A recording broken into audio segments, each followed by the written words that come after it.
Fala aí galera, eu sou o T e eu te convido a entender um pouco da história. E bem meus amigos, hoje eu tô aqui para poder comentar um pouquinho com vocês sobre o mais profundo resquício sobre a passagem do tempo. É basicamente aquele momento, sabe quando você percebe que tá ficando velho? Quando você viu alguma criança da tua família, por exemplo, e de repente num estalar de dedos, você olha pra criança e de repente ele tá fazendo 18 anos.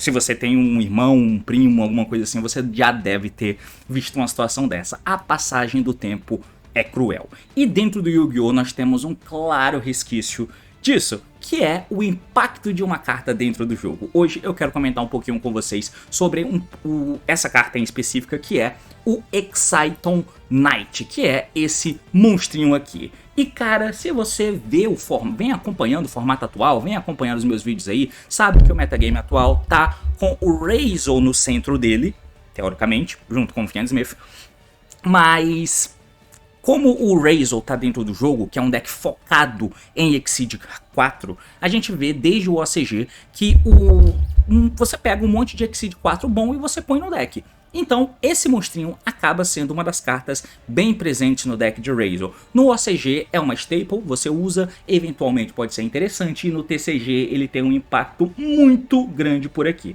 Hoje eu quero comentar um pouquinho com vocês sobre o impacto dessa carta no jogo, atualmente, que é totalmente diferente do impacto que ele teve no seu lançamento. Vamos acompanhar um pouquinho comigo, porque o assunto é esse, meus amigos. Partiu então, vamos lá.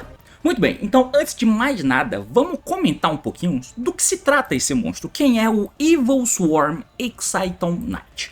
Dentro da lore da Dual Terminal, que é de onde tem esse deck de Evil Swarm, né? Ele é um herói, salvo engano, de algum monstro morto que foi ressuscitado, mas que é uma dos guerreiros máximos dentro um dos guerreiros do ápice dos guerreiros naquela parte da batalha em específica, né? É o Kerikeion, eu não sei, que já foi e voltou, ou o Kerikeion é o Constella, eu não lembro. Mas enfim, mas ele é um guerreiro foda dentro da lore. Então, esse monstrinho, ele é feito com 2 nível 4, monstro genérico, e o efeito é que uma vez por chain, durante a sua main phase ou durante a battle phase do oponente, se o oponente tem um total de mais cartas na mão e campo que você, aí, Quick Effect. Você pode taxar o material dessa carta como custo e aí destrói todas as outras cartas no campo. Além disso, o seu oponente não toma dano naquele turno. Então esse é o efeito do Exciton Knight. Basicamente um grande board wipe que tenta resetar a mesa, né? A ideia dele é que você destrua as cartas do oponente, mas para isso acontecer tem um contexto bem específico. Para que isso de fato possa ocorrer, a gente tem que lembrar que o Exciton Knight não é uma carta que foi lançada nesse ano, não é uma carta que foi lançada em Crossover Breakers para poder jogar junto com o Razor. Ele existe há muito tempo. Se você não lembra, eu te convido a trocar de tela aqui comigo, porque nós vamos ver rapidinho aqui, ó, que o Exciton Knight, na verdade, ele foi lançado aqui, ó. Tá aqui dentro da Wikia, descendo para cá, a gente vai em TCG Sets e você vê que o último que foi lançado o último reprint dele é de 2022. Eu achei que tinha sido reprintado em Crossover Breakers, né? Mas enfim. Mas o primeiro print dele tá aqui, nessa coleção. Na Legacy of Violent, e que foi lançado em 24 de janeiro de 2014 como Secret em uma Main Collection, o que muito provavelmente era uma carta muito cara naquela época, né? Então, 2014, esse é o contexto do lançamento do Exciton, tá? Então, isso é vital pra gente entender o quão impactante essa carta foi. Eu vou voltar aqui pra tela porque eu acho que o encaixe dessa tela aqui é melhor. Eu vou deixar aqui em cima, nesse vídeo, caso você queira acompanhar o contexto mais ou menos daquela época, onde eu falo em um podcast com o Paulo sobre o formato do Dragon Ruler, que é da coleção Lord of the Galaxy Tachyon, que foi lançado ali em maio de 2013 mais ou menos, onde deu-se início à dinastia do formato Tier 0 com os Dragon Ruler, né? O Dragon Ruler passou por alguma banlist, por exemplo, a banlist que acabou banindo os bebês naquela banlist de reboot, e que mesmo assim o Dragon Ruler continuou sendo o grande Tier 0 daquele formato, mas posteriormente teve uma outra banlist que acabou limitando os dragões. Quando isso aconteceu, o Exciton já existia, e então o formato acabou abrindo bastante, porque tinham muitos decks disponíveis, a força e distância entre eles não era lá tão grande, apesar de que você tinha sim distinções de decks que estavam jogando, e aí a gente chega no formato de Hatch, que é mais ou menos por aqui, né? Obviamente depois do lançamento do Exciton, que é no começo de 2014, o ápice e, na verdade, o último suspiro do formato que a gente conhece como sendo o formato de hatch, a gente acaba vendo ele, o último vislumbre, no meio daquele ano, porque em agosto daquele ano veio a Duelist Alliance coleção que colocou Shadow, BA, tela do jogo, isso deu um reset no metagame. Mas até então tinha-se um formato muito aberto, formato aberto esse a ponto de você ter decks como um Fire Fist, que já estava um pouco capado, o Mermeio, já caparam também, mas que eram muito bons naquele formato, mas não eram os únicos que tinham chance. Você tinha Bunjin, Madouche, você tinha Geargia, Gadget, Traptrix, o grande Hatch, né, o tal do Hatch. E o Traptrix, inclusive, assim como o Firefish Bear, eles eram usados mais ou menos como o Fenrir é usado atualmente, como sendo simplesmente monstros que você coloca no campo como sendo uma carta boa. O Fenrir, você baixa por Special, ele é uma carta que pode sugar interação, indo segundo ele bate e leva a carta, e ainda busca um Fenrir para deixar para trás, caso aquele saia do campo, você pode baixar outro, por exemplo, seja agora ou seja depois, joga bem para cima de Hand Trap, então é uma carta sólida que você usa, mesmo que não seja no teu deck de caixeira. O Traptrix, Mirmilho e também o Firefish Bear eram cartas que você usava no teu deck, o Bear porque você usava tank, então tank no Bear, baixava o Bear batia, dava um dano no oponente, ele ficava forte, né, com 17, para um normal summon tava tranquilo, então ele levava uma carta do oponente e setava um tank para depois. Então uma carta que levava a carta do oponente e ficava para você buscar um para trás. Mais ou menos como o Fenrir faz. Se o jogo fosse mais lento, porra, o Fenrir ia ser incrível. Você baixava o Fenrir, batia, tirava a carta do cara, dava um dano e buscava um Fenrir para depois. Para fazer isso de novo no outro turno. É mais ou menos o que o Bear, por exemplo, fazia. A Mirmilho era diferente, era mais uma carta de T0, onde você baixava ela e pegava uma trap para setar, porque não tinha-se isso em todos os decks. E como era bem mais lento, você tinha que ter toda a preparação de setup para depois você conseguir explodir a tua jogada. Então, mesmo em deck que não era Traptrix ou Firefish, você usava cartas como essa, por exemplo. Todas elas eram nível 4, você tinha o auxílio das mãos, que eram cartas que tentavam quebrar mesa, né? Eu vou até trocar aqui para a tela do DB para a gente poder acompanhar algumas dessas cartas, só para a gente poder chegar em algumas questõezinhas aqui. Eu vou colocar aqui de plano de fundo um deck de Razor, só para servir de exemplo, tá? Porque era o deck que eu tava aqui, foi o deck que eu peguei para poder mostrar o nosso mano Exciton, né? Mas aqui eu vou colocar como exemplo a Mirmilho, vou colocar como exemplo o Fire Fist. Acho que vai ser até um pouco difícil de achar esse merda, né? Eu devia ter feito isso antes. Mas vamos pegar aqui o Fire Fist Bear, principalmente, né?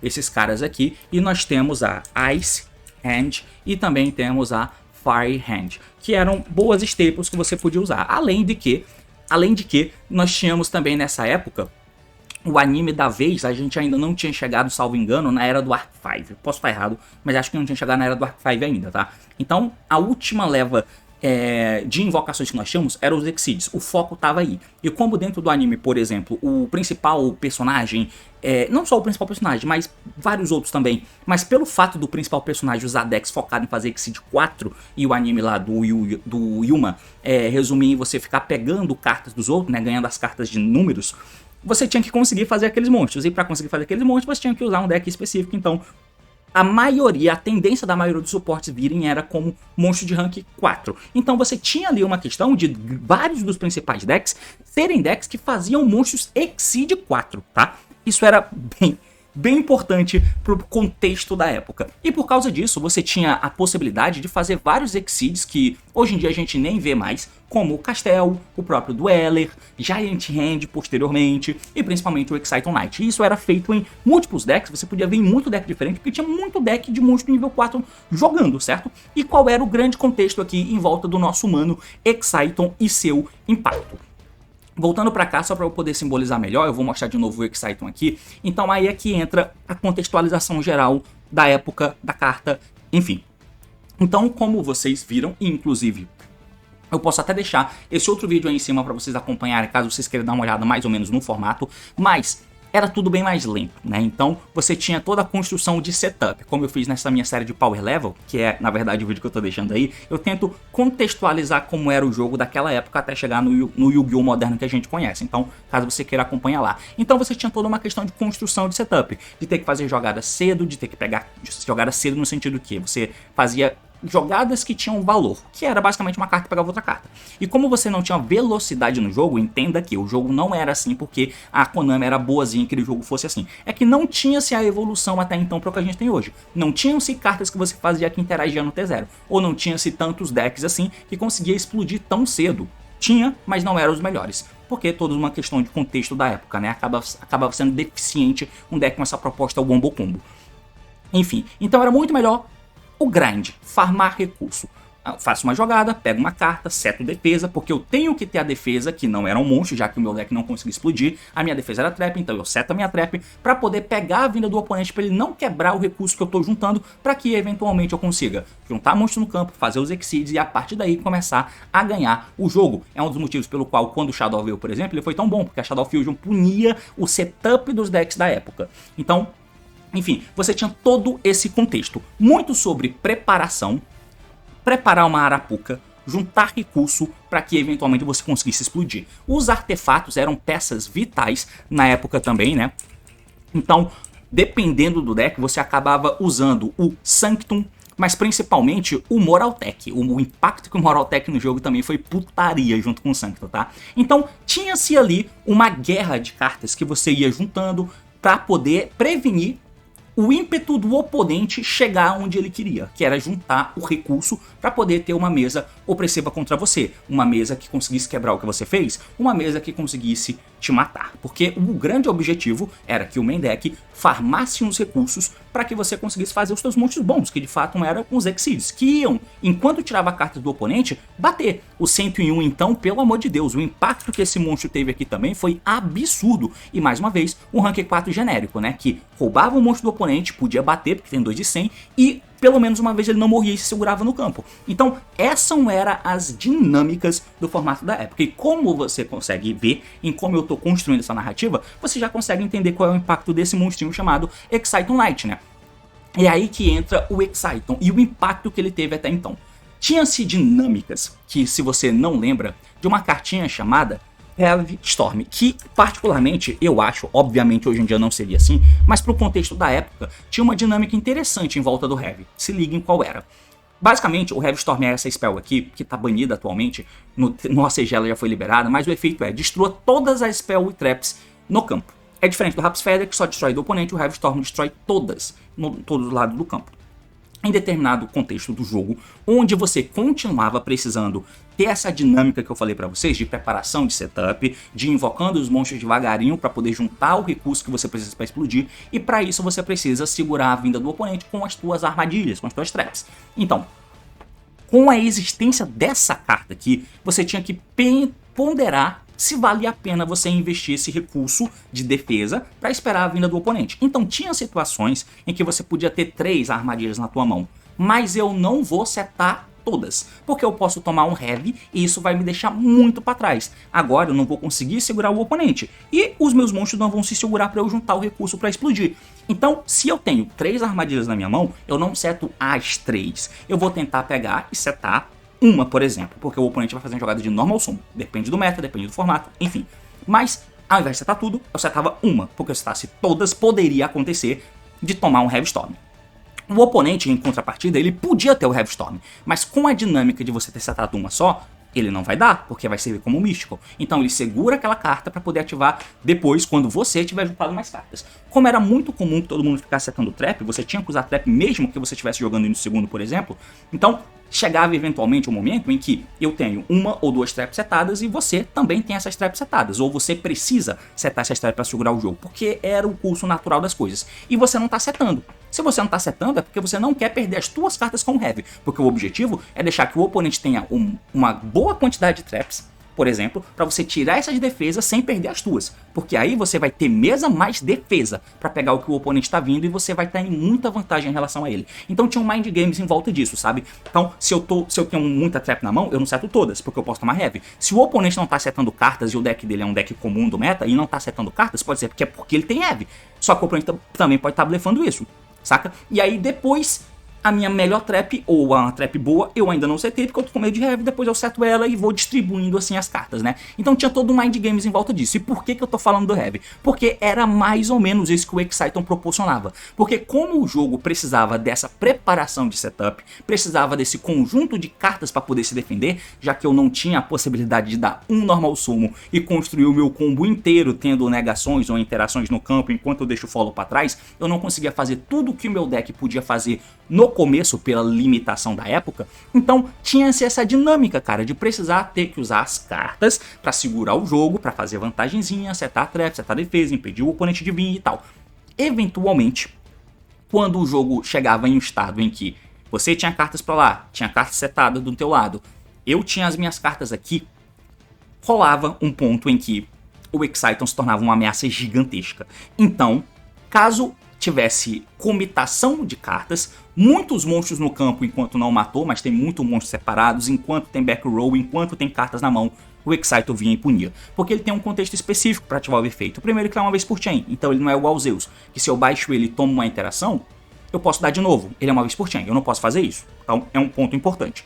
Outro ponto importante também é que o oponente tem que ter mais cartas que você, somando campo e mão. Então, a partir do momento em que o jogo do oponente tá andando bastante com os monstros, mas você segurou a vinda dele, vai chegar um momento em que você vai juntar os dois monstros no campo e fazer o Exceed. Por mais que você tenha o Exciton no campo e, vamos supor, 4 cartas na mão, um cenário simples, 4 cartas na mão e o Exciton no campo. Pode ser que o oponente tenha 3 cartas na mão, uma setada e 2, 3 monstros no campo, porque o jogo dele já andou mais do que o teu, e ele tá colocando os recursos no campo. O fato dele tá colocando os recursos no campo e a soma das cartas dele ser maior que a tua, faz com que o Exciton possa entrar a qualquer momento. E isso gerava uma dinâmica de mind games muito doida, porque era a carta que entrava para resetar o jogo, mas ele não entrava e resetava porque sim. Ele entrava e resetava o jogo porque o oponente comitou cartas, ele teve a gestão de recursos de uma... É claro que nem sempre dava para controlar, né? Mas se o oponente comita as cartas de determinada forma, você pode fazer o Exciton e resetar o jogo, destruindo todas as cartas dele, deixando ele só com as cartas da mão, e você vai ter o Exciton no campo e mais as cartas para poder reequilibrar o jogo, porque o jogo recomeçou. Então agora você vai poder setar a tua armadilha e esperar a vinda dele, para você poder baixar um monstro e assim por diante. Provavelmente você já levou todas as defesas que ele tinha. Como existiam muitos artefatos e tal, podia acontecer de nem sempre ele tomar uma interação, até porque você ia testando a interação no decorrer do jogo. Não é uma carta que você fazia no primeiro turno, nem no segundo turno, ou talvez nem no terceiro. Tinha assim um contexto para o Exciton acontecer, enquanto você também podia jogar em volta do Exciton e tentar não comitar tanto e grindar a partida com os recursos. Ou pelo menos fazer de modo em que você não comitasse tudo no campo, né? Você podia ir farmando recurso e guardando na mão. Pelo menos de uma forma em que você pudesse combinar a jogada, para que o Exciton não rolasse. Breakthrough Skill é uma carta que podia pegar o Exciton, como eu disse, ele não pode ser dado em chain. Ele pode ser dado na batalha do oponente também, então o Breakthrough no cemitério podia pegar ele também. Então é só para poder colocar para vocês essas dinâmicas de mind games que o Exciton colocava na época. Esse era o Exciton, e ele era uma carta muito relevante no contexto da época, quando ele foi lançado, tá? O ano de 2014 inteiro, o ano de 2015 inteiro, mesmo que o BA tenha entrado no jogo e tenha dado ênfase em Monster Exceed 3, o Shadow entrou no jogo e ele tinha a questão de fusão, mas ao mesmo tempo tinha-se decks por causa da existência do BA, que usava a engrenagem de monstro de nível 4, como o Armageddon Knight, que triga os Shadows, mas você usava também a engine de dragões caos, né? O Collapse Serpente, o Ivy Buster e até eventualmente o Norden, salvo engano foi nesse contexto aí que ele foi lançado, foi um pouco depois, eu não me lembro. Mas você conseguia fazer jogada também de Exceed 4, porque dentre outras coisas tinha o Dueler também, né? Para poder trancar determinados efeitos. Então a engrenagem de Exceed 4 dava uma força a mais que o Shadow talvez não tinha. Então ainda tinha assim um contexto ali dentro do Shadow. No Satella também podia ter um contexto, apesar de que o Satella usava cartas contínuas, né, e você queria ficar voltando para a mão com o Trivia, então era um pouco diferente, eu não sei se tinha tanto impacto. O Necros podia fazer Exceed 4, seja com o Larvaval Chain, e o Necros não juntava muitas cartas no campo, então podia colar e tal, enfim, até que eventualmente chegou o dia da morte do nosso mano Exciton, que foi simplesmente na mesma banlist que baniu as cartas de Necros, né? Então, naquela banlist de setembro de 2015, eu acho que foi por ali, outubro, por ali, final do ano de 2015, veio uma banlist que fez as mexidas em cartas do topo do meta naquele momento, que foi baniu Towers. O Clifford já tinha tomado hits durante aquele ano, com o Sacrifice, com o Scout. o deck de Shadow tomou a limitação da El Shadow Fusion e baniram a Construct, enquanto o Necroz acabou tendo limitação do Nicor, limitação do Brionac, que eu acho que foi antes até, não lembro, e banimento do Shurit, além da limitação do Rot. E tudo isso fez com que aquele meta morresse para abrir espaços pro próximo. E naquela lista o Exciton morreu. Por quê? O Exciton foi banido naquele momento. Naquele momento do jogo, o Exciton morreu. A carta que promovia todas essas dinâmicas que, como eu disse pra você, não é nociva, é um efeito muito forte, mas é ponderado e, na verdade, punitivo. Então, se em algum momento você já viu o vídeo do Paulo, porque eu sei que, assim como eu, todos vocês aí já devem ter visto muito vídeo do Paulo e aí vocês foram contaminados pelas ideias dele, vocês já devem ter visto em algum momento Paulo comentando em vídeos mais antigos que o Exciton era isso, era uma carta punitiva, que não deveria ter sido banida e tal. Por quê? Por isso, ele era punitivo no jogo, podendo ser punitivo pro oponente, enquanto não era injusto. Apesar de ser uma carta que levava muitas cartas, algo que não tinha-se tanto assim em monstros vindo do extra deck. Tinha-se o Black Rose, por exemplo, e tal, mas o Black Rose até morria, sabe? O Exciton ficava lá, e ainda ficava com material extra, enfim. Era diferente, mas ele foi banido naquele momento. Por que ele foi banido naquele momento, T? Bom, dizem as más línguas que estavam vindo simplesmente a mecânica de pêndulo, né? Então existia o Qliphort? Existia o Qliphort. E daí? O Qliphort existia não como sendo exatamente o que o deck de Pendulum deveria ser, né? Ele guardava o follow-up no extra deck e trabalhava tributando alguns monstros e tal, mas ele é um deck de Floodgate, basicamente, na época, né? E sim, era um deck Pendulum, mas não era o deck que tentava representar o que a mecânica Pendulum era. E até então era mecânica nova, então a Konami tinha que roubar em alguma forma para essa mecânica ser boa. Eles roubaram criando o PEP, isso por si só já é algo absurdo. Mas além de criar o PEP, eles baniram o Exciton Knight, porque sabe o que cartas Pendulum são? Escalas, cartas que ficam no campo e que muito provavelmente não farão nada no turno do oponente. Então é uma contagem de carta a mais pro Exciton que não precisaria ter. Então, dizem as más línguas, teoria de conspiração, de que o Exciton... Não é teoria de conspiração, enfim, é uma análise da época, em que o Exciton foi banido muito por causa disso. Porque é uma carta que tem o potencial de punir Dex Pendulum, que era a nova mecânica que o Konami estava tentando promover. E por causa disso ele foi banido. Mas ele foi banido aqui em 2015, depois de ter tido todo esse impacto. Eu não sei se esse vídeo ficou bom, tá, gente? Eu não sei se ficou realmente interessante eu passar por essa história do Exciton. Talvez eu devesse ter feito um roteiro escrevendo o que eu ia falar e até preparado melhor as coisas, mas enfim, é o meu canal é assim, eu espero que você tenha se acostumado e eu espero que você tenha conseguido entender. Mas por fim, a gente vem pro contexto atual do Yu-Gi-Oh! Contemporâneo. E o Exciton saiu da banlist. Já tem um certo tempo que ele saiu da banlist, né? E quando ele foi banido, quem fazia uma análise de fato do jogo já entendia ele como sendo uma carta que foi banida injustamente, porque é uma carta que serve para controlar o nível de força do jogo que já vinha crescendo naquela época, mas ele saiu da lista. E aí, qual é o impacto do Exciton? Teve pouquíssimo, até porque a gente não teve muitos decks focados em Exceed 4, apesar de poder fazer, mas geralmente pode fazer Exceed 4, vamos no Dueler. Era muito assim que a gente tinha, né? Ou no Bahamut Shark, porque o Tiara podia fazer Exceed 4. E você fazia constantemente, mas o Exciton não tava lá. Até porque destruir as cartas do Tiara não era muito bom, né? Agora ele tá sendo usado, porque o Razel se tranca em Exceed 4. Então ele força você a ter que usar essas cartas. No OCG, o extra deck inteiro é todo de cartas pretas. Você só usa Exceed basicamente. No TCG isso foi um pouco desvirtuado, né? Mas enfim, mas ainda como o deck de Razel, em embates específicos, porque como eu já comentei com vocês, a mesa de Razel é frágil. E dá pra você quebrar a mesa.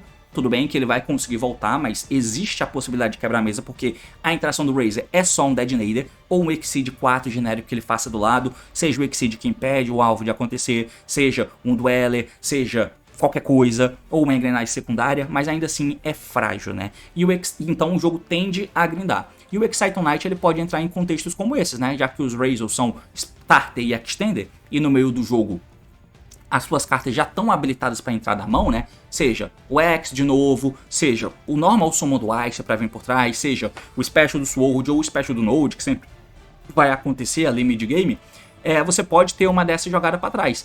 E o Exciton entra antes disso. O Exciton entrando, você pode gastar um, né? Por exemplo, sei lá, fez o Special do Sword e o Sword pegou o Ice para trás. E aí você vai juntar com alguém que possa ter sobrado e aí, ou então fazer um extender de um X, não sei, alguma coisa assim. E com isso você já tem o Exciton pra forçar, não só pra tirar o Dead Nader, mas pra tirar tudo que o oponente farmou. E você leva a mesa inteira e depois você baixa, seja lá o que você tenha, seja o Normal Summon Ice ou Special Node, para poder passar de Dead Nader, por exemplo, para dar um reset. É uma interação interessante, tá? É uma aplicação de uso que não é igual era antes. Obviamente o impacto do Exciton não é tão grande, mas ele é impactante sim. Você pode fazer ele para poder quebrar um pouco dessa dinâmica do grind que eventualmente vai acontecer. Ele leva embora Razor Cross, que é uma carta chatíssima que fica lá, tá? Então ele consegue levar algumas boas cartas, é uma carta interessante atualmente. Mas atualmente o grande motivo do Exciton existir dentro do metagame não é simplesmente você fazer uma carta como entra para destruir todas as cartas do oponente e resetar o jogo para você. É uma carta que é usada por ser Light Fiend. É um Exceed 4 Light Fiend. É claro que existe a Moon, é uma carta que já existe, você pode usar, mas basicamente a função é a mesma. Porque por ser Light Fiend, você junta 2 nível 4 para fazer o Exciton e o Exciton vira Fiendsmith. Uma carta tão impactante como essa que eu te falei, que quando ela foi lançada ela tinha uma coisa tão específica de acontecer, ele tinha um contexto tão maneiro de tentar dar uma equilibrada no jogo e punir jogadores que não jogassem em volta desse tipo de coisa. Ele tinha toda uma dinâmica interessante e hoje em dia ele é Link Summon pro Requiem para conectar o Fiendsmith. É isso, o jogo evoluiu, essa é a evolução do jogo. É claro que ele não é usado no deck só para poder virar Fiendsmith, né? Mas inclusive é uma coisa que já diz pra gente, não adianta mais banir a Moon, porque se banir a Moon já existe o Exciton no atual deck do meta. Mas ele ainda é muito bom contra Malice, você pode fazer, que dá um resultado no jogo dependendo do contexto e tal, enfim. É uma carta boa ainda assim, mas não é nem sombra do impacto que ele já causou. E só é interessante de você entender isso quando você entende ou viveu o contexto em que Exciton existia e que era a carta mais temida do jogo. E é basicamente isso, meus amigos. Valeu, falou e até mais.